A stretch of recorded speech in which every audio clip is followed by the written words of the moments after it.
Hey mes Phoenix, ici le Phoenix. Aujourd'hui, on va s'attaquer au tome 19 de Kingdom. C'est parti.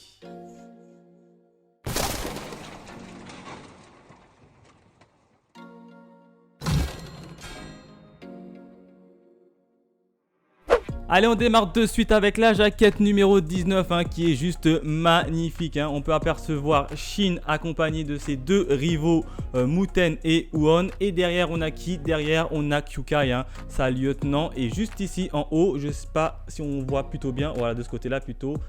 On a l'un des 4 rois célestes, Rinko, qu'on a pu voir dans le tome précédent. Alors quand on ouvre au niveau des bonus et de la première page couleur, on peut voir Mugu, qui n'est d'autre que l'arrière-grand-père de Muten et le général en chef lors de la bagarre de Kin opposé à Wei. Et on tourne la deuxième page, on peut voir comme d'hab, vous avez l'habitude, une présentation des personnages. Et cette fois-ci, la petite nouveauté, c'est qu'il y a l'apparition du camp de l'armée de Wei avec Rempa et l'un des 4 rois célestes qu'on a vu dans le tome précédent. Bon, il n'y a pas encore tout le monde, mais je pense qu'au fil des tomes, ça va s'agrandir. Donc ça, c'est plutôt pas mal. Et derrière, comme d'hab, on a le petit mot de l'auteur accompagné d'une bande dessinée, même 2 petites bandes dessinées, puisque ce sont des mini-histoires. Donc on en a quand même 2 dans ce tome-là. Donc en termes de bonus, on est plutôt bien fourni. Maintenant, démarrons de suite l'analyse du tome 19 de Kingdom. Alors qu'est-ce qui s'est passé au niveau de ce tome 19 de Kingdom? Eh bien tout simplement 3 principaux événements qui ont eu lieu. Le premier événement, c'est bien évidemment l'infiltration ennemie, l'infiltration de Rinko, qui est l'un des 4 rois célestes qui a été envoyé par Rempa pour un peu faire le ménage avant l'arrivée de l'armée principale. Et bien devinez quoi, Rinko, c'est un putain de personnage badass. Il a quand même réussi à tuer 8 commandants de 1000 hommes plus un général à lui tout seul. Donc on peut se dire qu'il est quand même super badass. D'autant plus qu'à la base il devait partir avec une équipe de 1000 hommes, mais lui il a plutôt refusé et il s'est dit qu'on va plutôt infiltrer le camp ennemi avec 300 hommes. Alors sur ce coup là, c'est plutôt bien joué de sa part, puisqu'il est beaucoup plus facile, enfin je pense, il est beaucoup plus simple et facile de s'infiltrer dans un camp ennemi en étant moins nombreux que plus nombreux. Donc là, sur ce coup là, Rinko il était plutôt intelligent, d'autant plus qu'on a un peu raconté son passé à Rinko, et son passé est plutôt badass. Alors il est dit que dans le manga qu'il a rencontré Uki et qu'il a réussi à porter un coup à Uki. Donc c'est très rare déjà de pouvoir combattre Uki de face à face et en plus de le toucher. Donc là c'est franchement bravo à lui. Donc là on se dit que Rinko, ça a de la gueule, ça envoie du lourd. Et tranquille, Rinko il continue sa décapitation des commandants adverses. Et là, le camp de King est vraiment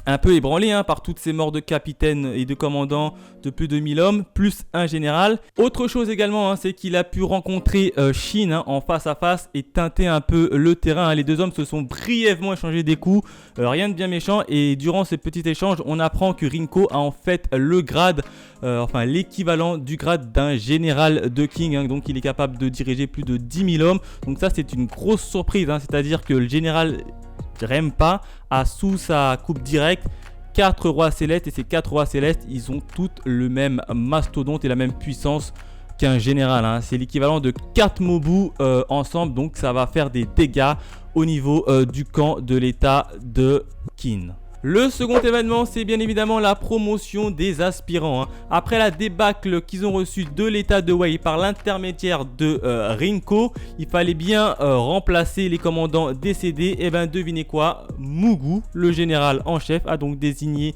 3 personnes qui ont été promues. Et devinez c'est qui? C'est bien évidemment Shin, Muten et Uon, qui sont donc passés commandant de plus de 1000 hommes. Donc là vous imaginez, c'est complètement la joie dans leur rang, ils sont tous contents. Alors chose importante, c'est que Shin, qui est passé commandant de 1000 hommes, lui est en sursis. Pourquoi est en sursis?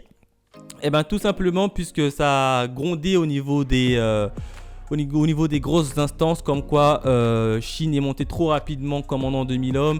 Et donc Mugu, qui est le grand général, a donc décidé de lui poser une condition.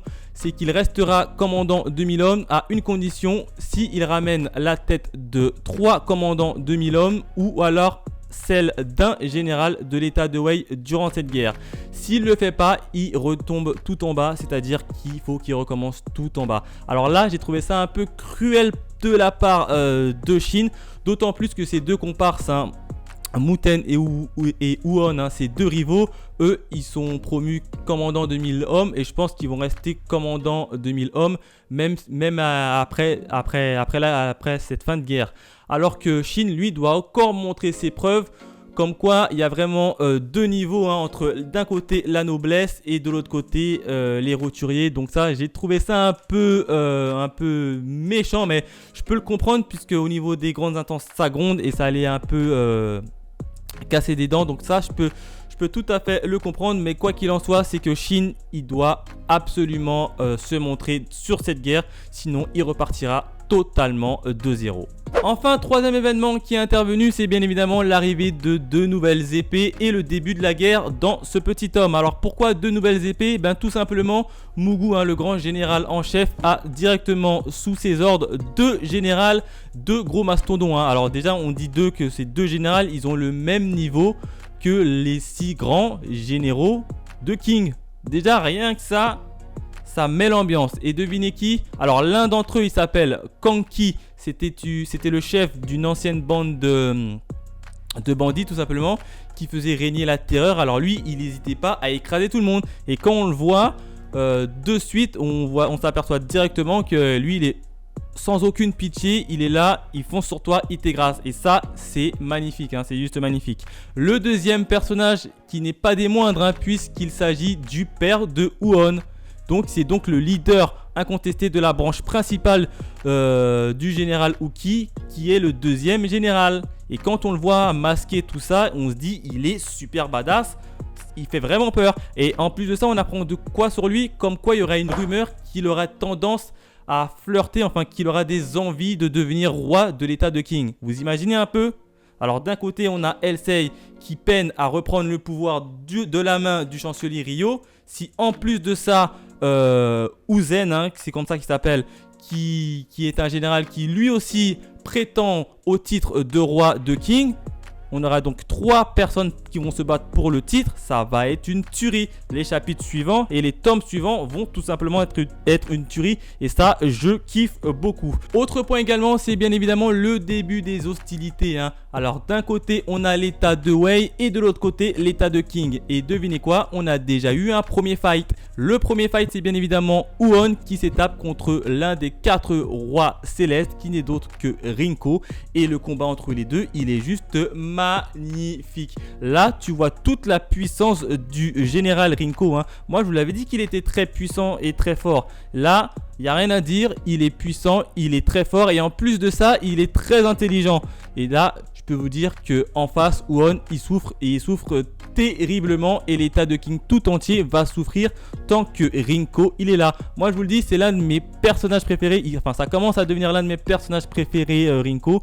Il est tellement classe, badass, intelligent, puissant. Et là, je kiffe tout simplement. Voilà ce que je pouvais dire au niveau du tome 19, hein, riche en rebondissements, hein. Je vous rappelle 3 nouveaux principaux événements. Le premier, c'est bien évidemment l'apparition et l'infiltration d'un ennemi dans l'état, enfin quasiment dans les troupes de l'état de King qui crée un peu la zizanie. Le second événement, c'est bien évidemment la promotion des inspirants avec en plus de ça, une petite condition pour Shin que je trouve un peu dégueulasse par rapport à ces deux comparses, mais qui est totalement logique en vue de la capacité du personnage.